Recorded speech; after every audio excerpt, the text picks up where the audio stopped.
Blog Talk Radio.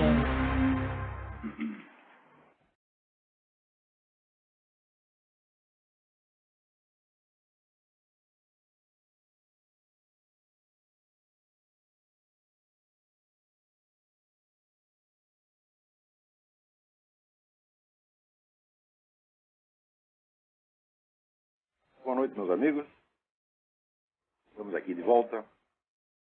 Como sempre, iniciando esse programa, pedindo à Santíssima Virgem Maria e ao Santo Padre Pio de Pietrelcina que roguem a Deus para que nenhuma injustiça se cometa aqui, e aliás, em parte alguma. Também começo aqui dando dois avisos. O primeiro é do meu próprio curso, do Seminário de Filosofia, que terá uma aula na quarta-feira, dia 26, às 20 horas, na rua França Pinto, 498, em São Paulo, na sede da E-Realizações. Informações pelo telefone 5572-5363. Segundo aviso, é o seguinte: o Heitor de Paula, que eu considero o melhor analista político do Brasil, e escreve regularmente para o Mídia Sem Máscara, dará uma conferência na próxima segunda-feira, às 10 horas, no auditório do Comando Militar do Leste. O tema será Minha Experiência na Esquerda e o Significado da Contra-Revolução de 1964. O Heitor de Paula teve mais ou menos a mesma experiência que eu. Nós dois militamos na esquerda durante um breve tempo. Eu creio que eu durante um tempo brevíssimo. Ele eu não sei, mas sempre vale a pena ouvir o que ele tem a dizer. Agora, em contrapartida, saiu aqui um artigo na Folha de São Paulo de hoje, só podia ser na Folha mesmo, dessa besta quadrada do Fernando Barro de Silva, chamada Direito e o Lulismo. Eu vou ler uns pedacinhos para vocês terem ideia de até onde vai a estupidez desse camarada. Diz ele: a chegada de Lula ao poder, seguida da ruína moral do petismo, serviu de trampolim para impulsionar uma nova direita no país. É um fenômeno de expressão midiática mais do que propriamente político. Está disseminado em jornais, sites, blogs, na revista, não diz qual revista, só pode ser revista Veja. E deve sua difusão aos falcões do colunismo, que se orgulha de parecer assim estupidamente reacionário. Mesmo que a autopropaganda seja enganosa e oculte que até ontem o conservador empedernido de hoje comia no prato da esquerda, que é só um parvenu, um espertalhão adaptado aos tempos, ainda assim temos aqui uma novidade. Essa direita emergente já formou patota, citam uns aos outros, promovem entrevistas entre si, trocam elogios despudorados, praticam o mais desabrido compadrio, mas proclamam a meritocracia e as virtudes da impessoalidade. São boçais, mas adoram arrotar cultura. E aí vai, E daí se refere também, que nessa direita há um articulismo de oposição francamente antinordestino e preconceituoso, coalhado de racismo e misoginia, que faz do insulto o seu método e tem na truculência verbal a sua marca. Deve-se a ele o retorno da cultura da sarjeta e do lixo retórico, vício da imprensa nativa que remonta ao império, mas que havia caído em desuso. Então, olha aqui, salvo engano, né? Quando ele se refere à nova direita, então não pode ser aquele pessoal antigo do PFL, do PSDB, quer dizer, aquela turma, né, de centro-esquerda que a esquerda chama de direita. Só pode se referir justamente, principalmente a três pessoas, que é Reinaldo Azevedo, Diogo Mainardi e este que vos falo. Tá certo? E as pessoas que, de algum modo, entraram nos combates jornalísticos, ou a nosso convite, ou através de órgãos que eu mesmo fundei, por causa do Mídia Sem Máscara. Em suma, é da gente mesmo que ele está falando, tá certo? Então, olha, neste breve artigo, que é uma lauda, o sujeito me chama de parvenu, quer dizer, ao parvenu, ao alpinista social, né, o recém-chegado, parvenu, espertalhão, né, adaptado aos tempos, né, que pratica o compadrio, chama de boçal, ruidoso, cínico, festivo, catastrofista, né, antinordestino, preconceituoso, racista e misógino. Depois de tudo isso, ô Fernandinho, eu não posso nem mandar você tomar no cu, não? Ora, porra, o que é isso? Em primeiro lugar, que merda é essa de compadrio? Tá certo? Os elogios despudorados. Quer dizer, eu deveria ter pudor de elogiar uma pessoa como Graça Salgueiro, por exemplo, ou Heitor de Paula. Heitor de Paula, que é um sujeito que conhece política internacional pelo menos 1000 vezes mais do que Fernando Barros de Silva, e que é um homem sério, tá entendendo? E que, sobretudo, ele nem mesmo vive de dar a sua opinião, porque ele é médico psiquiatra, ele vive da sua clínica, tá certo? E entrou nesse combate jornalístico por um apelo moral e não por nenhuma vontade de subir na vida, porque o sujeito aos 60 anos não vai se lembrar de repentinamente, né, subir na vida, tá certo? Eu mesmo, eu devo lembrar ao Fernandinho que eu publiquei o meu primeiro livro aos 48 anos. Quer dizer, eu não estava iniciando uma carreira aos 48 anos, tá certo? E, sobretudo, não esperei o Lula chegar ao poder. Eu comecei a escrever muito antes disso. Quer dizer, o meu livro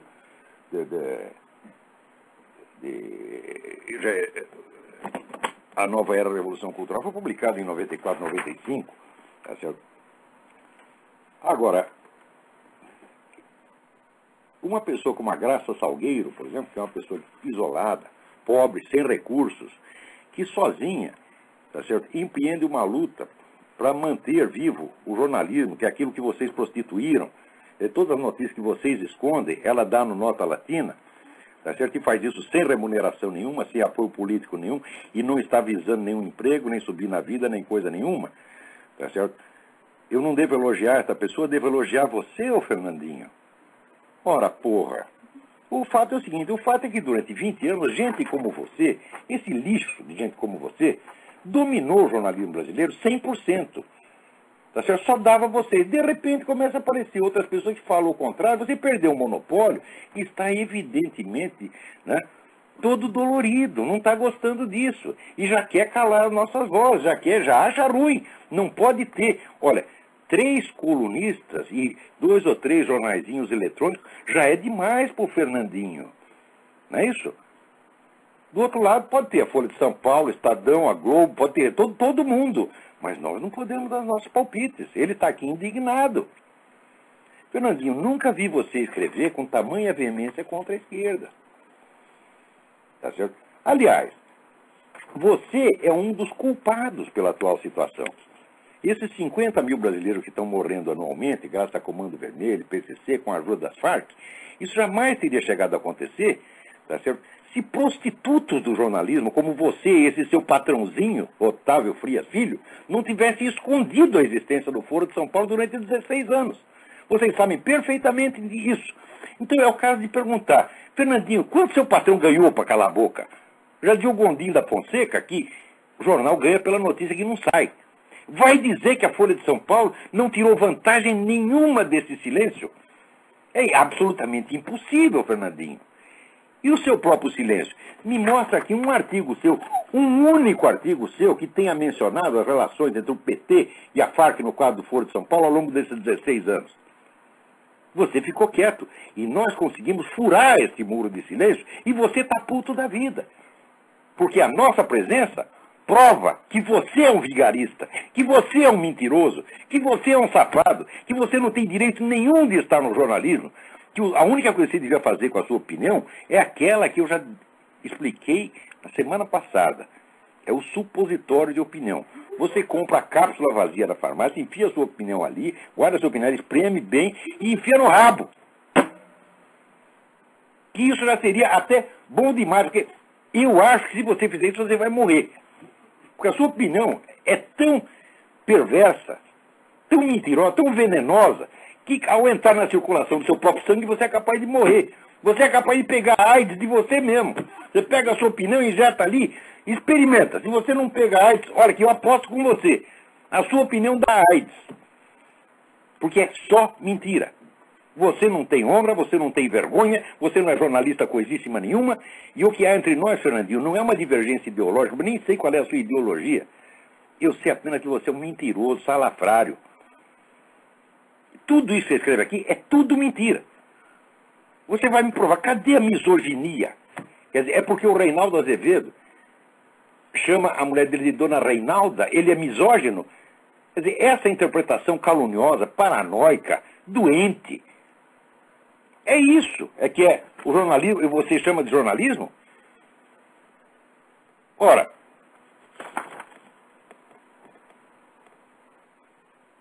que coisa, hein? Quer dizer, enquanto ele reconhece que nós somos testemunhas vivas do fiasco do pensamento de esquerda nesse país. Não, nós somos testemunhas vivas do fiasco do jornalismo brasileiro. Um fiasco muito mais colossal do que o fiasco da esquerda. Muito mais, porque simplesmente dentro da Folha de São Paulo não tem jornalista. O único jornalista que tem aí é o João Pereira Coutinho, que é português, que não tem obrigação de noticiar o que sai no Brasil.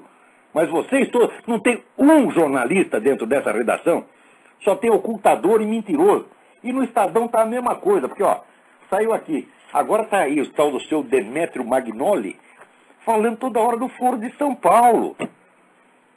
Quer dizer, o que é isso, porra? Quer dizer, vocês esperam que a mídia internacional inteira noticie isso aí, daí vocês começam a passar recibo com 16 anos de atraso e dizem que são jornalistas, e pior, falam num tom de neutralidade superior. Olha aqui, Fernandinho, quando você fala aqui que nós proclamamos as virtudes da impessoalidade, o que é isso, porra? Eu escrevo na primeira pessoa, Reinaldo escreve na primeira pessoa, Diogo escreve na primeira pessoa. Agora você não, nota aqui. Quem está falando aqui, né, é um sujeito impessoal. Não é Fernando Barros Silva falando em nome dele próprio. É a opinião da Folha de São Paulo. É uma coisa impessoal. Quer dizer, você não se enxerga, não? Né? Agora, a impessoalidade fingida está aqui nos artigos desse seu Demétrio Magnoli, por exemplo, e nos seus próprios, seu Fernandinho. Quer dizer, agora, note bem, saiu aqui no Estadão, artigo do Demétrio Magnoli, dizendo que o Foro de São Paulo liga o presidente Lula ao tio Fico, chefão das Farc, que é uma coisa que eu estou dizendo pelo menos desde o ano 2000. Só que quando eu digo, eu perco meu emprego. Eu sou chamado de louco, sou chamado de paranoico, de mentiroso, de extremista de direita, etc. Agora, daí parece seu Demétrio Magnoli. Seu Demétrio Magnoli tem carteirinha de trotskista, por isso ele pode falar.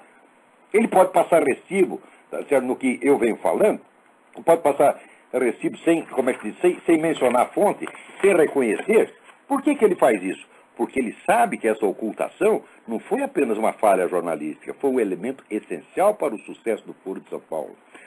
Leia bem o discurso do Lula de 2 de julho de 2005, e ele ali mostra que o segredo, a ocultação, foi a chave para o sucesso do Foro de São Paulo. Ele diz, nós montamos tudo de modo que ninguém percebesse o que estava se passando. Ora, e quem é que facilitou para isso? Quem é que concedeu a eles esse manto de silêncio e de ocultação? Foram vocês, foram os Fernandos Barros Silva, os Demétrio Magnoli, os Otávios Frias Filho, tá certo? Os Luiz Garcia, os Mervais Pereira, tá certo? Todos vocês! Todos vocês! Agora, enquanto isso, estava eu lá escrevendo sozinho. Comi o pão com de água balançou. Eu sozinho não. Tinha também gente que não é nem profissional de imprensa, como Graça Salgueiro ou Heitor de Paula. Ou seja, nós conseguimos abrigar e defender a verdade quando vocês todos a renegavam. E você não ganha mal não, Fernandinho. E o Otávio Frias também não ganha mal. Agora, vimos aqui a palavra compadrio. Compadrio é o que tem entre vocês e o Foro de São Paulo, seu vagabundo. Com mais que compadrio, isso é cumplicidade. Cumplicidade no crime. Você é um criminoso, Fernandinho. O sangue desses 50 mil brasileiros há de jorrar sobre a sua cabeça e do Otávio Frias. Porque jamais chegaria a isto sem que vocês todos tivessem encoberto essa parceria de PT-FARC, da qual agora falam, como se fosse a coisa mais óbvia do mundo e sempre sabida. Que coisa! A mídia brasileira, a grande mídia brasileira, toda ela é criminosa, ela não merece nenhuma confiança dos leitores, e é por isso mesmo que acontece o seguinte fenômeno. Quando eu trabalhava na Folha de São Paulo, isso aí vai fazer 40 anos, trabalhei lá 3 anos sem registro, a firma já era filha da puta naquela época, entendeu? Que não registrava ninguém, né? E pagava a contragosto, quando pagava doía, né? Você chegava no caixa, o caixa quase chorava, coitado, na hora de pagar, né? Aquele miserável salário mínimo de jornalista, na época era baixinho, né?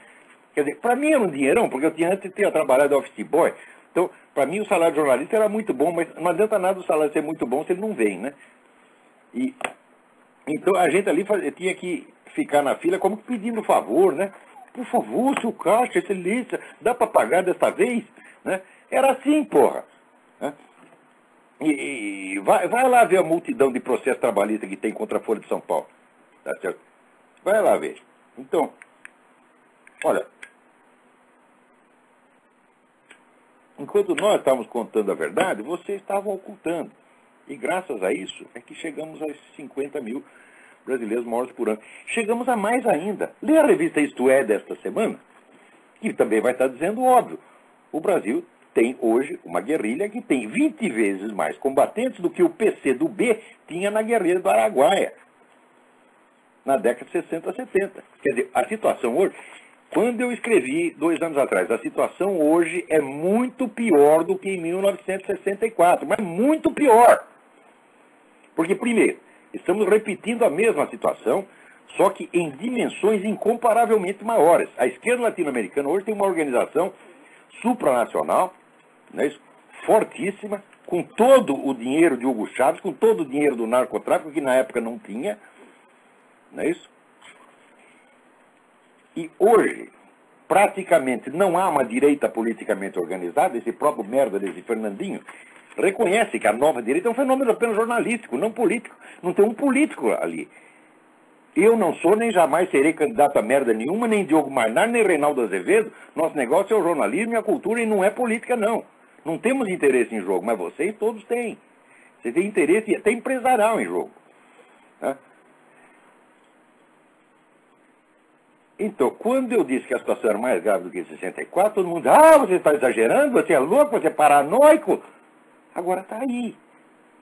Agora tem uma guerrilha já maior do que naquele tempo, com a diferença de que agora tem uma organização de massas, 2 organizações de massas, que é o PT e o MST, são os casos maiores que já existiram na nossa história, que elas podem, a qualquer momento, se quiserem, pôr 5 milhões de pessoas no meio da rua para fazer bagunça, tá certo?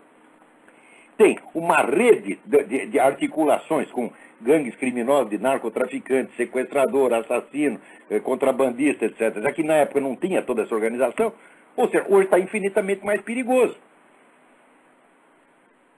Isso quer dizer que a esta altura, vamos dizer, uma intervenção das Forças Armadas, se aquela for justificada, hoje seria infinitamente mais. Mas ela não vai acontecer. Por quê? Porque vocês compraram todo mundo e vocês enfraqueceram as Forças Armadas. Não são mais Forças Armadas, são fraquezas desarmadas. Tá entendendo? Então, além disso, vocês ficaram infiltrando gente lá durante 20 anos. Tá aí o Quartinho de Moraes que não me deixa mentir. Que há 20 anos ele se dedica aqui a reconstituir a esquerda armada no Brasil. O que é reconstituir a esquerda armada? Significa se infiltrar em academias militares, coisas como a Escola Superior de Guerra, ir lá e lisonjear, né, os milicos, praticando com eles aquela estimulação dupla pavloviana, quer dizer, a mídia esquerdista desce o cacete, inventa um monte de mentira contra os militares e faz a caveira deles. E, por outro lado, outro grupo de intelectuais esquerdistas vai lá e afaga o ego dos milicos e faz promessas. Fiquem do nosso lado que nós daremos dinheiro para vocês comprar armas, talvez deixemos até vocês fazer uma bomba atômica. Tá certo? E nós podemos nos apelar ao patriotismo dos caras, né? E muitos idiotas caem. Acredita que juntar-se a Hugo Chávez para fazer a resistência latino-americana, tá certo? A intervenção do Império, intervenção que jamais existiu, tá certo?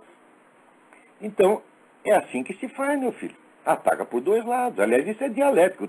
Você nunca vai entender a cabeça de comunista se você esperar, você buscar uma ação coerente. A ação comunista é sempre por 2 lados ao mesmo tempo, é sempre contraditória, propositadamente, porque comunista estudou Karl Marx e acredita que a história é movida pelas contradições. Então, eles mesmos alimentam as contradições, ora, meu saco.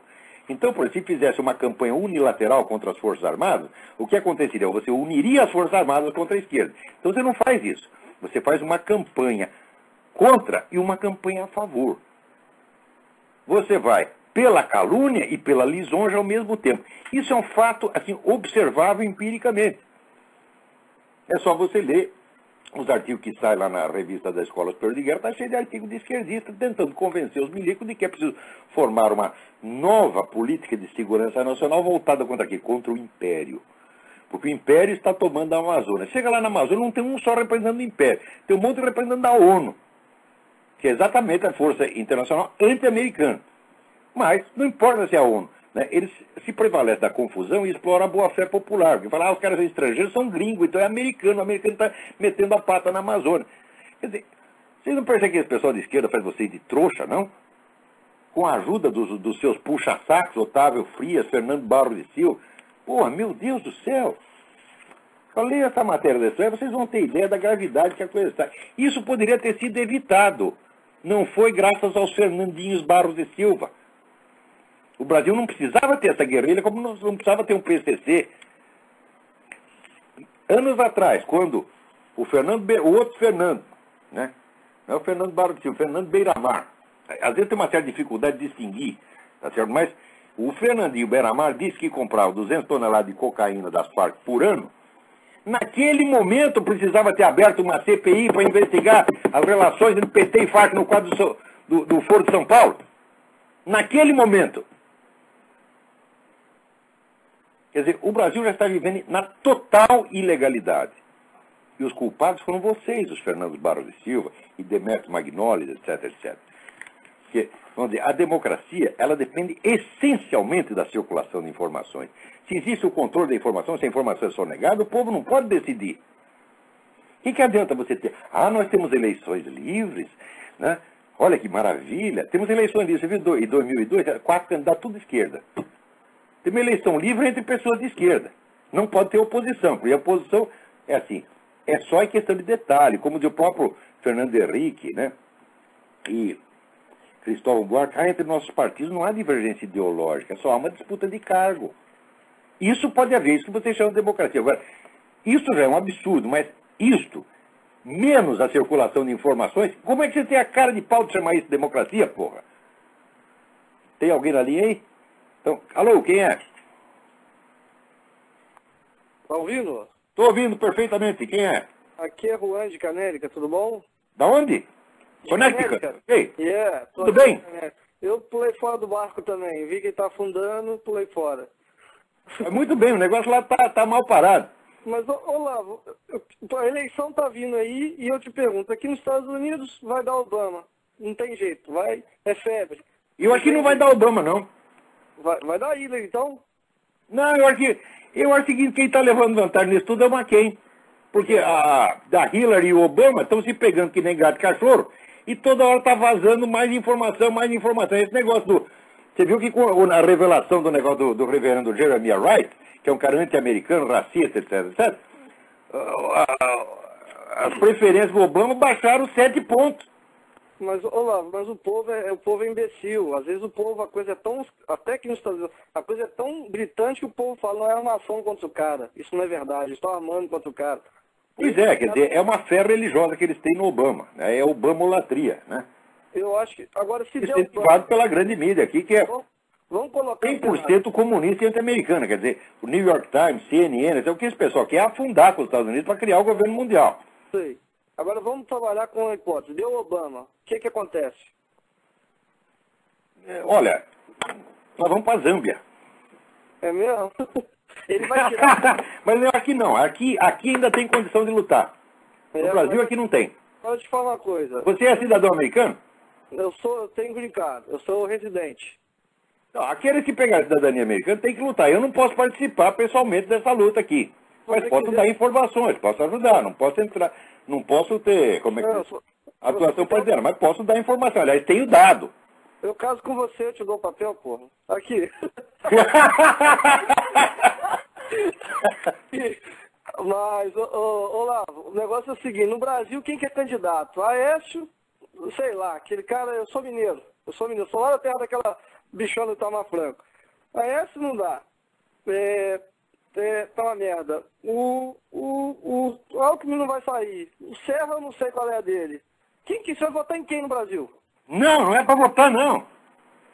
Ali não tem mais jeito. Não, a eleição no Brasil, vamos dizer, é apenas uma ratificação da situação de fato. Quer dizer, o PT e o PSDB fizeram a partilha de território há mais de 20 anos. Isso foi inventado na USP. Eu sei. É aquela mesma turminha da USP. Você forma 2 partidos e de vez em quando eu governo, de vez em quando você governa.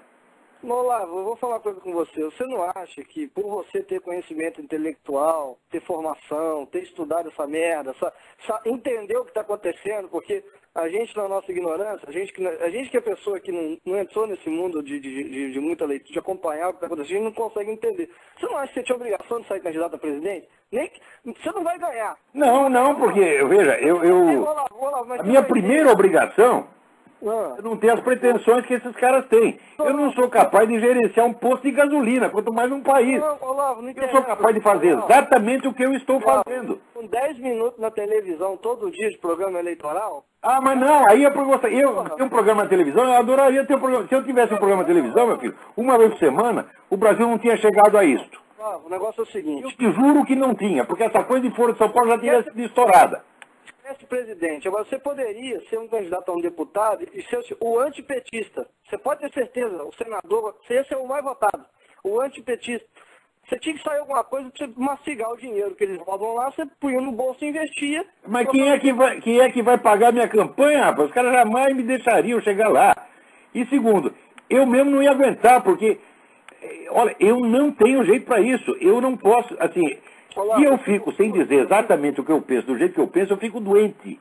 Olavo, mas o que acontece? Quando eu sou obrigado a ser hipócrita, dar uma risadinha para um sujeito que eu não gosto, eu fico doente. Pergunta para minha mulher. Ela é testemunha disso. Eu fico puto, porque você vai aquela bichona do Clodovil, lá um cantor, Frank Aguiar, os caras que não tem nada na cabeça, um bando de gente que, tipo assim, não fede nem cheira, não é gente que vai acrescentar em nada. Vai lá e aparece tudo, então, de repente, se você entrasse nesse mundo, você teria mais mídia. O deputado Olavo pôs a boca no trombone, o senador Olavo... Nada, aí que eles iam tapar minha boca, pô. Eu não posso perder a minha tribuna, que é esse programa e as minhas colunas e o Mídia Sem Máscara. Eu não posso largar isso aí para ficar lá em Brasília. Se eu chego lá em Brasília, os caras vão me botar para falar uma vez por mês durante 10 minutos. Não tem, mas você vai... E ainda 10 minutos vai ter 45 apartes. Oi? Olavo... Meu discurso vai sair na porra do Diário Oficial que ninguém lê. Olavo, eu tenho mais repercussão do que qualquer deputado ou senador desse país. Olavo, se você tivesse a grana de um deputado, investindo na mídia, etc., o senador, eu quero dizer... O salário de deputado não é muito, porque esses caras ganham na corrupção. Se eu entro lá, eu ou vou ficar duro, tá certo? Ou então vou ter que entrar no jogo dos caras. Eu não posso fazer isso. Na política, eu ficaria totalmente impotente. Olha, eu sou forte no meu domínio, você está entendendo? No meu território.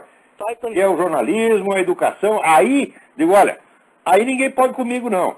Não adianta, Olavo. Agora, na política, eu sou um trouxa como outro qualquer. Você acha que eu, no meio daquelas raposas, eu me fazer de trouxa? Você com 10 minutos de televisão, candidato a presidente, todo dia, 10 minutos, cada 10 minutos você usava para meter o pau em alguma coisa, tava bom. Você já fez uma... Porque o povo Se eu tivesse 10 minutos de televisão por semana, não precisava ser candidato a presidente. O Brasil não teria chegado a isso. Mas você acha que algum desses caras vai me dar 10 minutos de televisão? Outra coisa, para você ter 10 minutos, o seu partido precisa ter aqueles 10 minutos. Eu entendo, eu sei a legislação. Quer dizer, para eu chegar a ser candidato, eu teria toda, vamos dizer, uma articulação política que ia amarrar minhas mãos, só para chegar a ser candidato. Não dá, a política brasileira não dá. Tem mais 3 pessoas na fila. Muito obrigado pela sua participação. Próximo. Tchau. Tchau. Alô, quem está na linha aí? Alô? Alô? Alô, Lavo? Eu? Tudo bem? Tá falando aqui é o Marcos. Marcos, tudo bem? De Porto Alegre. Tudo bom, e o senhor? Tudo em ordem, graças a Deus. Ótimo. Lavo, é o seguinte, eu acabei de ler aquele livro do Eric Feiglin, As Reflexões Autobiográficas, né? Aham. E ali ele comenta um trecho em que ele passa por uma experiência americana, de que ele sai da Europa, né, e vê um outro mundo, além daquele que ele conhecia. A minha pergunta é a seguinte, é para o senhor exatamente, né?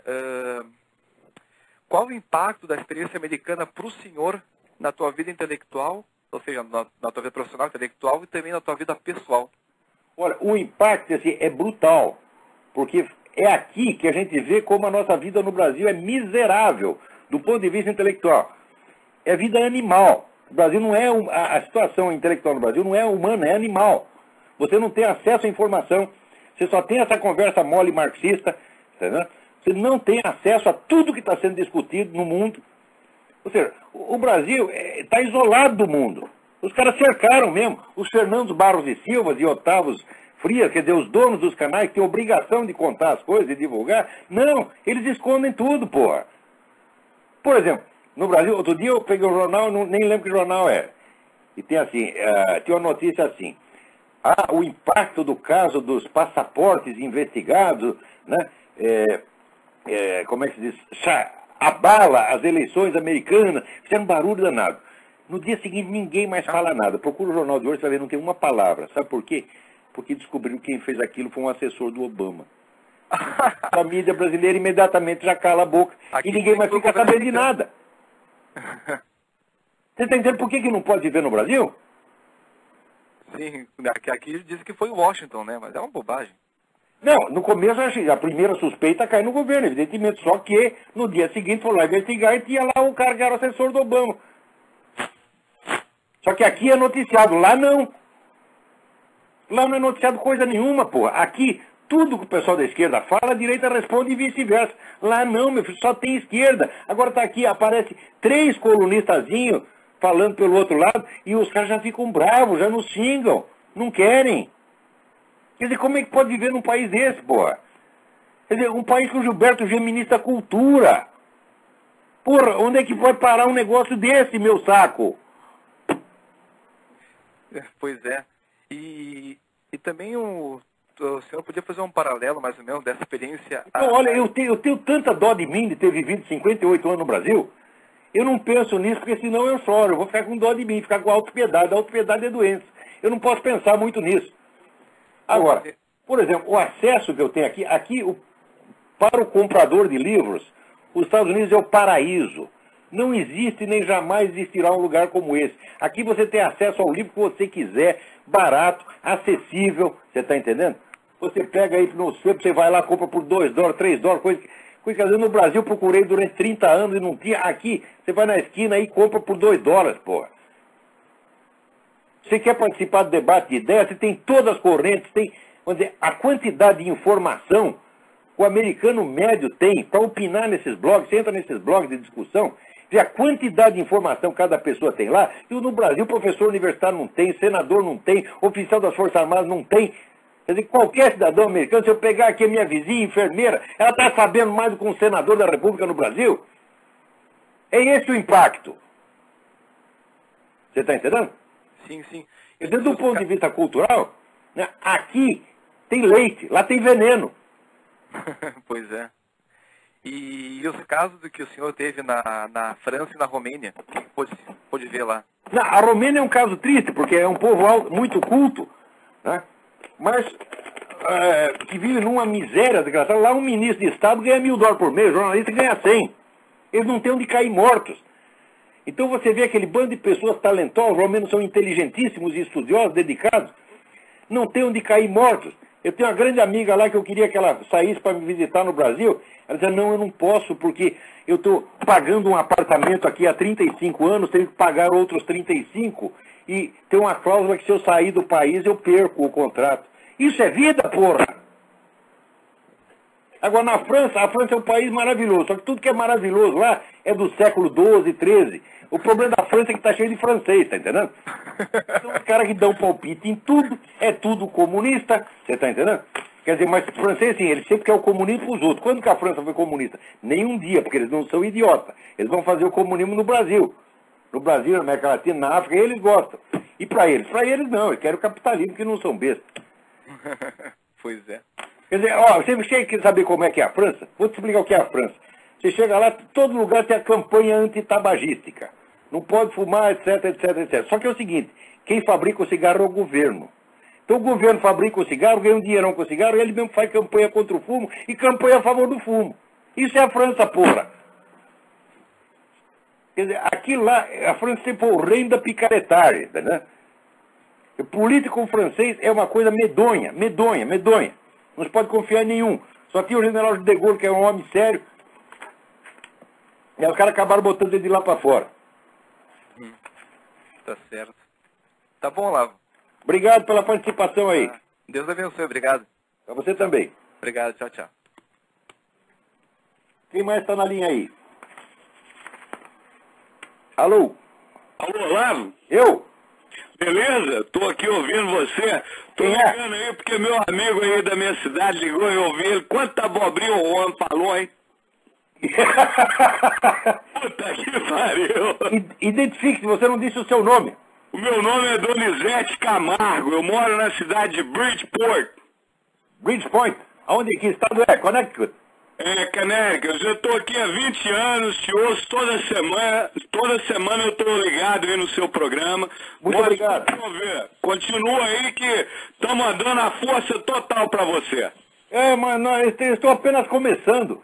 Que isso, porra? É isso aí. Eu nem fiz nada ainda, agora que eu vou fazer, pô. Olha aí, o Rosa Tá achando ruim.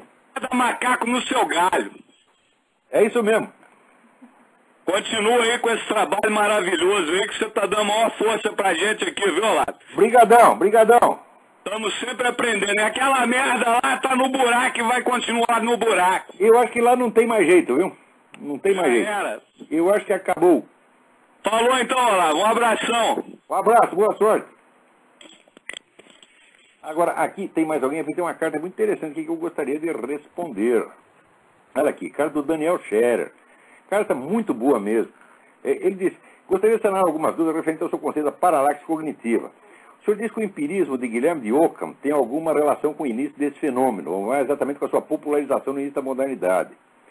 Ao igualar a realidade com aquilo que pode ser submetido ao teste empírico, Ockham teria dado um grande impulso a esse afastamento do real. Já dizia Leibniz na monadologia, somos empíricos apenas em 3/4 dos nossos atos. E talvez ele tenha exagerado. E eu acho que nem isso, é muito menos de 3/4.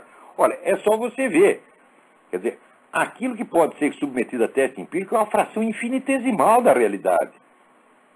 Na quase totalidade do que nós sabemos, nós nos confiamos na palavra dos outros, no testemunho humano, nas tradições, etc. E não tem outro jeito de não ser assim. Agora, se você dizer que apenas a experiência, você pode confiar apenas na experiência, eu digo, bom, então, em primeiro lugar, você tinha que provar, por experiência, que a experiência é o único meio de chegar ao conhecimento. Você não pode provar isso porque simplesmente não é assim.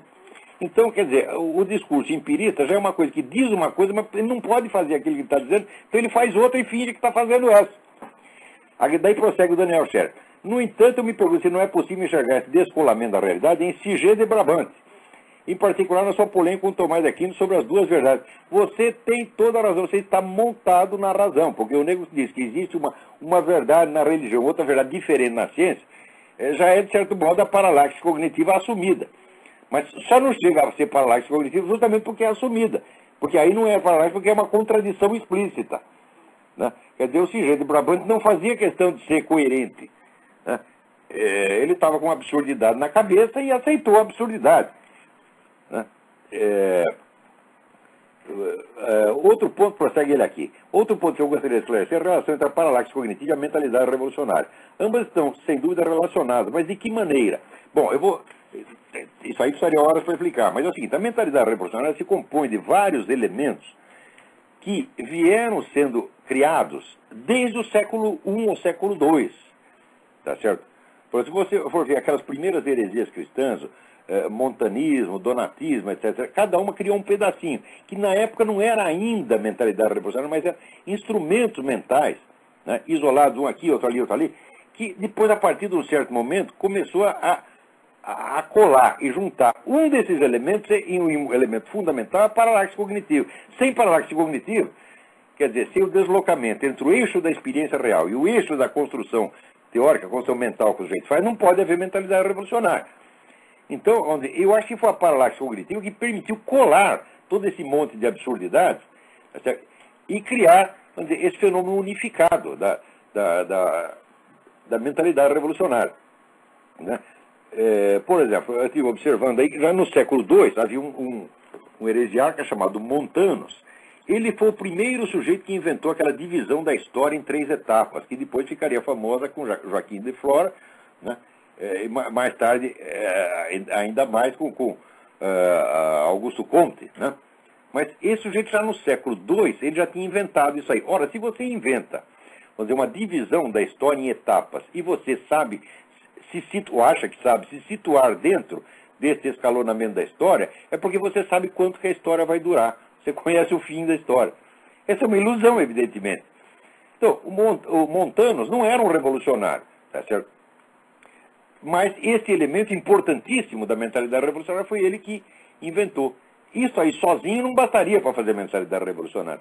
Quer dizer, é justamente a longa somatória, não é somatória, é síntese desses elementos é que tem que ser rastreada, é exatamente isso que eu estou fazendo. Né? Daí dizer aqui, à primeira vista, para lá que seria o pressuposto da mentalidade revolucionária. É preciso primeiro se afastar da realidade para depois tentar implantar na marra, se preciso, um projeto de sociedade ao qual a estrutura mesmo da realidade se mostra hostil. Mas parece que podemos encontrar outros atores que conseguem escapar de uma dessa armadilha e cair na outra. Por exemplo, Roger Scruton, um homem conservador, mas suas referências filosóficas básicas são Kant e Wittgenstein. Pois é, esse é o tal negócio, quer dizer, nem tudo aquilo que tem origem no movimento revolucionário também é revolucionário no seu uso.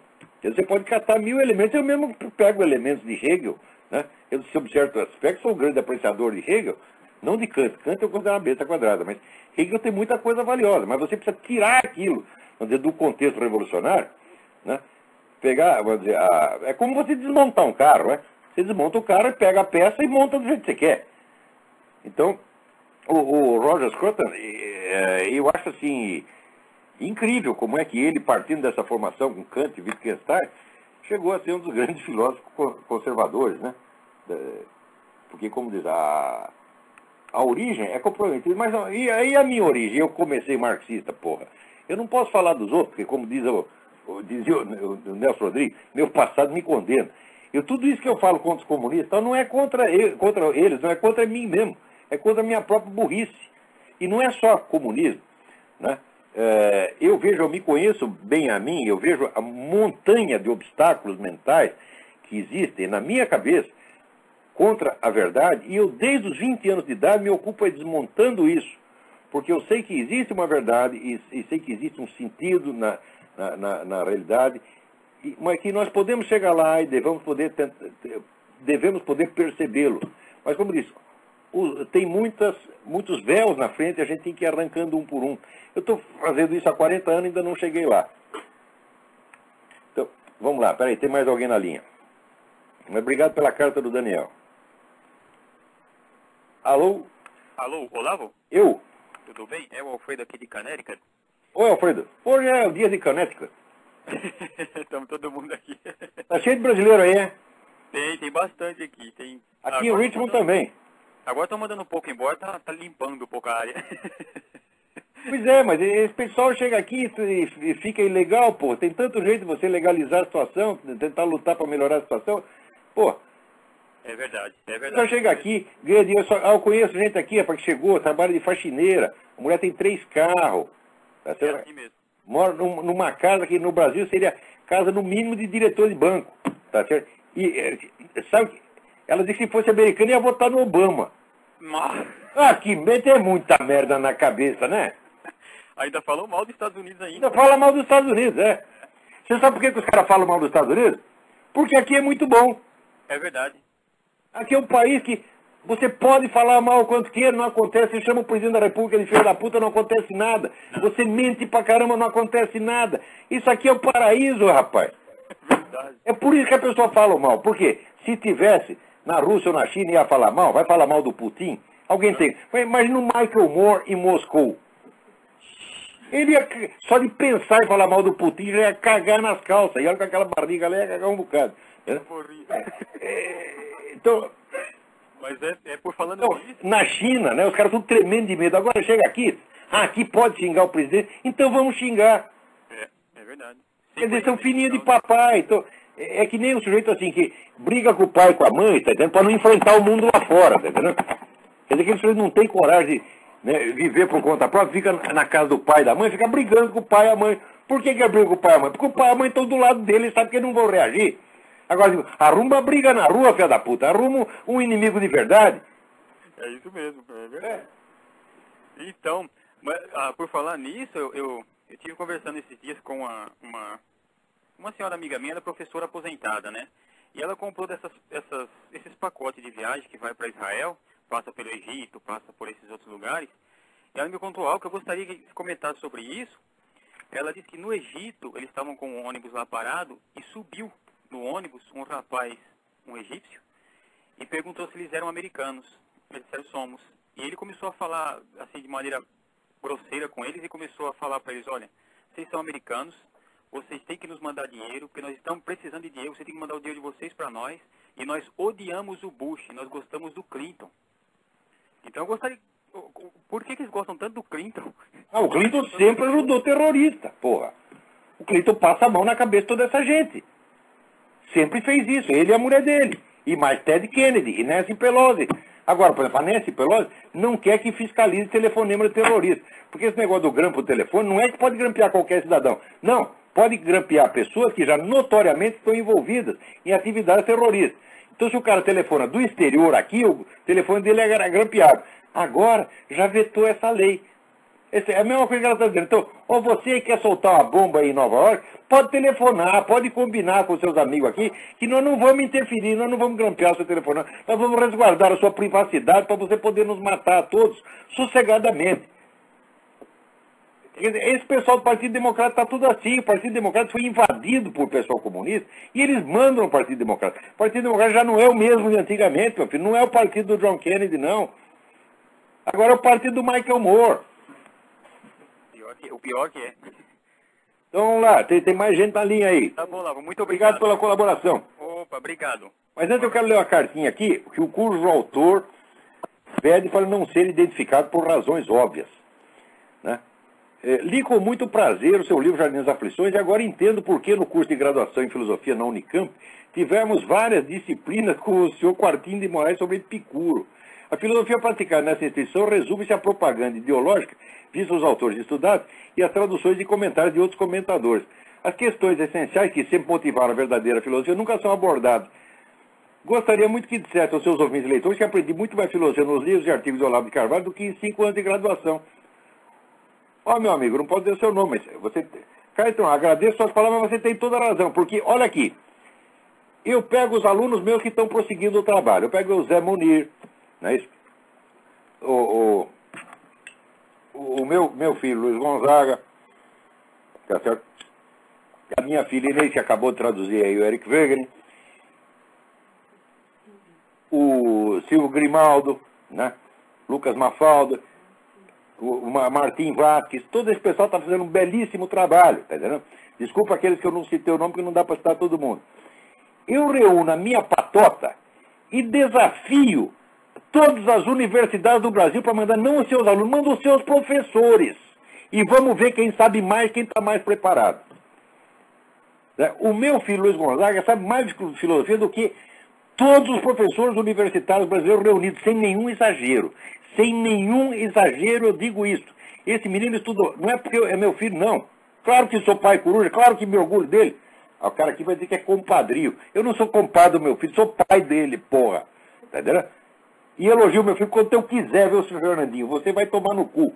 E elogio meu filho, não é porque é meu filho, é porque é um grande homem, porque é um grande estudioso, que eu vejo esse moleque estudar desde os 11 anos de idade. Tá entendendo? Então, aquilo lá é um erudito, é um cara sério, é um scholar. Não existe mais gente assim na Universidade Brasileira. Só tem os Martins de Moraes, esses políticos profissionais. Olha aí, quer dizer, agora está tendo lá a PUC de São Paulo, curso sobre Marx e Engels, dado pelos principais intelectuais marxistas. Veja que coisa! Quer dizer, você imagina assim, por exemplo, é possível você dar um curso sobre Kant chamando só kantistas? Né? Ou um curso sobre Comte chamando só positivistas? Isso não existe, só Marx tem esse privilégio. Só os marxistas podem ensinar Karl Marx. Mas isso não é ensinar. Porque se você vai já com o rótulo de marxista, tá certo? Então, tu já está com uma atitude programática, ideológica e de propaganda ideológica. É isso que se faz e os caras ganham dinheiro público para fazer isso. Tem mais alguém na linha? Alô? Alô? Olavo? Eu? É Arthur de Fortaleza. Arthur, tudo bem? Tudo bom, Olavo? Tudo bom? Esse dia ligou aí um Mas rapaz... de Fortaleza, você acha que eu sou anti-nordestino, Arthur? Oi? Você acha que eu sou anti-nordestino? Não, eu não acho. Eu adoro o Nordeste, Nordeste. Só existe cultura brasileira no Nordeste. Né? No Nordeste tinha o Alberto da Cunha Mello, né? No Nordeste tinha o Fernando Freire, tinha um monte, as pessoas mais inteligentes do Brasil estão no Nordeste. Como é que eu vou falar mal do Nordeste, porra? Chega naquele deserto paulista, que só tem analfabeto. Como é que eu posso ser anti-nordestino? Aí vem esse Fernando Barros de Silva aqui dizer que nós somos anti-nordestinos. Vai tomar no cu, é isso? Vamos lá. As palavras mesmo, né? Viva o Ceará. Esse dia ligou um rapaz aí perguntando pra você como é que ele fazia pra servir o exército de Israel. É mesmo. Eu não consegui descobrir isso aí, não. Parece que tem um jeito, sim. Eu vou dar um site aí, quem quiser pode entrar lá. Eu agradeço em meu nome e nome dele. Olha aí, quem quer servir o exército de Israel, ouve aí a dica, gente. É www.sar-el.org. Espera, S-A-R-EL.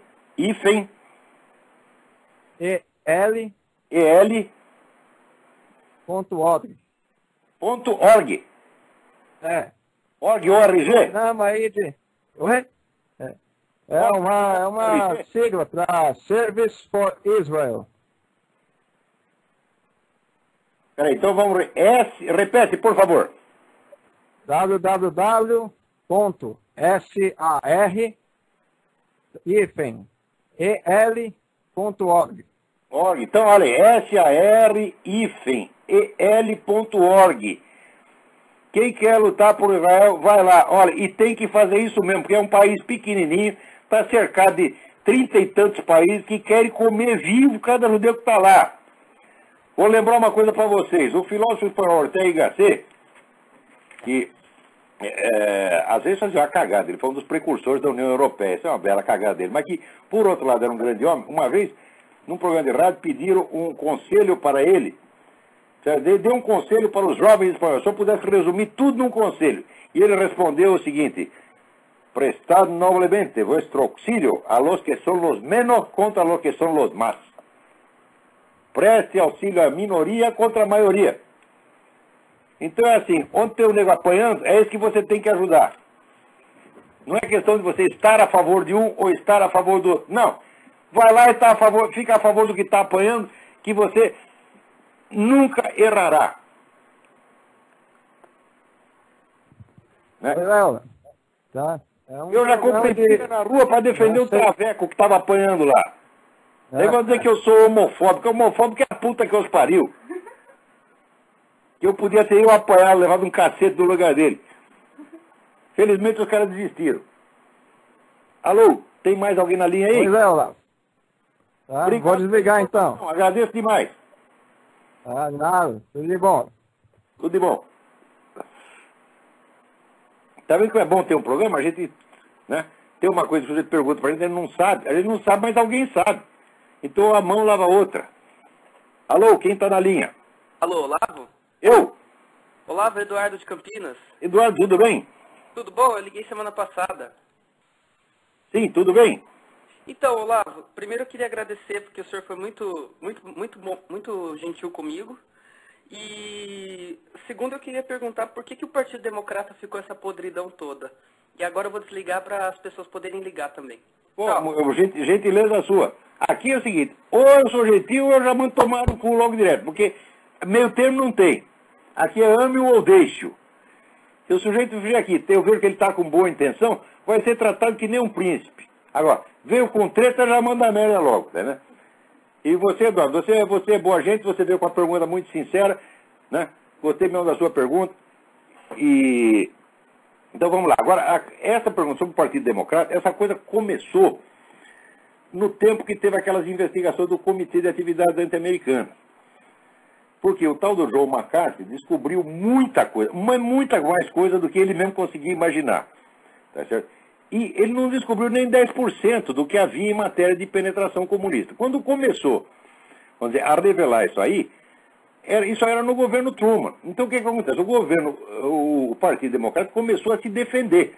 Então começou a mentir para não ficar comprometido. Porque ficou aquele negócio, não, agora se vazar isso aí, que nós, né, botamos todos esses comunistas em cargos importantes, então vai pegar mal para nós nas eleições. Então começaram a mentir. E a partir daí a aliança deles com os comunistas foi se aprofundando, ao passo que hoje a esquerda manda no Partido Democrata.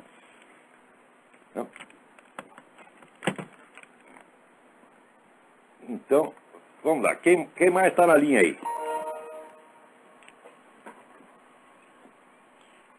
Espera aí que meu computador está desligando, pô. Ficou na bateria, deve ter soltado o fio lá, por favor. Ah, soltou aqui, ó. Mas vamos continuar. Quem está na linha aí? Tudo bem, Olavo? Tá me ouvindo? Tudo bem, quem está falando? Meu nome é Alan, tudo bem? Alan, tudo em ordem? Sou eu e minha namorada aqui assistindo o seu programa, nós gostamos bastante. Nós estamos em Brasília. Obrigado, gente.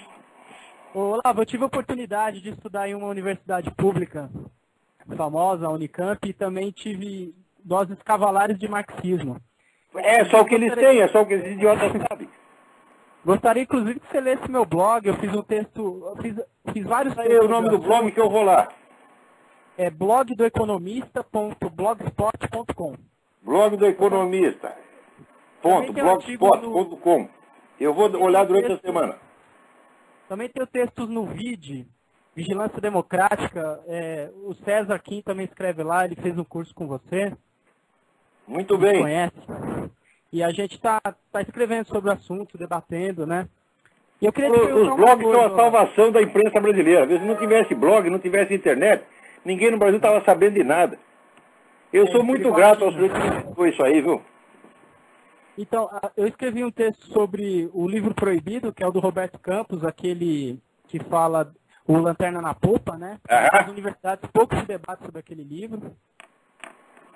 E também escrevi sobre a questão do marxismo, falar que o sistema econômico determina absolutamente tudo, né? Que, inclusive a nossa ética, né? Que a ética da nossa sociedade ela tem que ser pautada pelos valores cristãos, né? O que você sempre fala pra gente, né? Eles acham que o cristianismo é função do capitalismo. O cristianismo não existisse 1.500 anos antes de aparecer o primeiro capitalista. Sim. É mesmo na cabeça. E aí eu queria te fazer uma pergunta, Olavo. Faça. São duas perguntas. Eu acho que a política, ela é feita com certeza dessa forma que a gente está fazendo na internet, nos movimentos sociais, entre aspas, né, Olavo? Na forma da gente entrar na sociedade e mostrar o que a gente pensa, né? Sim. De mostrar de uma forma de confrontação, claro, da forma correta, né? Essas ideias que estão tomando conta da nossa sociedade. E agora, ela também tem que se dar no âmbito partidário. Eu penso assim porque se você não consegue os cargos políticos, deixa esses caras no poder, fica muito difícil. Não, o pessoal tem que entrar na política de alguma maneira. Mesmo que não tenha esperança, tem que fazer, por obrigação. Então, eu queria saber de você, o que você acha dos nossos partidos, porque você sempre fala que o PSDB é muito semelhante ao PT. E o Democratas, por exemplo, é um partido... Ele é semelhante ao PT, não é que ele é semelhante, ele tem comprometimento com o PT na sua origem e tem através de alguns políticos importantes que estão na sua liderança. Mas não quer dizer que todo mundo que está no PSDB seja assim, às vezes a pessoa nem sabe desse esquema. Tem muita gente sincera no PSDB também. O Alckmin, por exemplo, é uma pessoa... Eu acho até que ele está cometendo alguns equívocos políticos agora, mas ele parece uma pessoa conservadora, digamos. Eu acho que ele é conservador e acho que ele é sincero, mas eu não acho que ele é corajoso. Por quê? Sim. Ele, durante a campanha, ele tinha que ter batido nessa coisa do Foro de São Paulo. Tinha. Ele tinha que ter feito isso. Qualquer um que fizesse isso, acabaria com a candidatura Lula. Porque tem, aliás, aqui tem a prova, né? Tem os discursos que você fez, tem a declaração assinada por você, não é uma interpretação que ele está fazendo, são fatos. Agora, deixar o homem chegar lá, ele só chegou lá porque a coisa do Foro de São Paulo foi ocultada.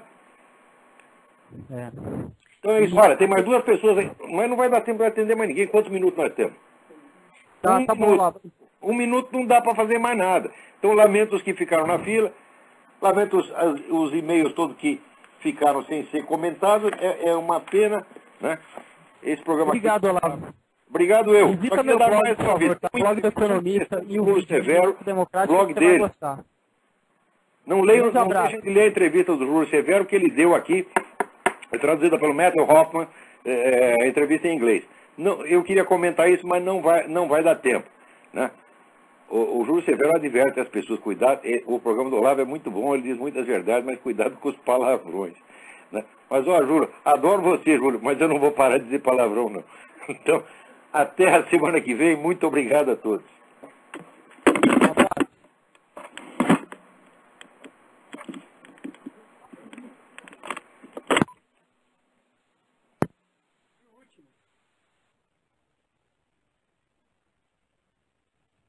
Alô?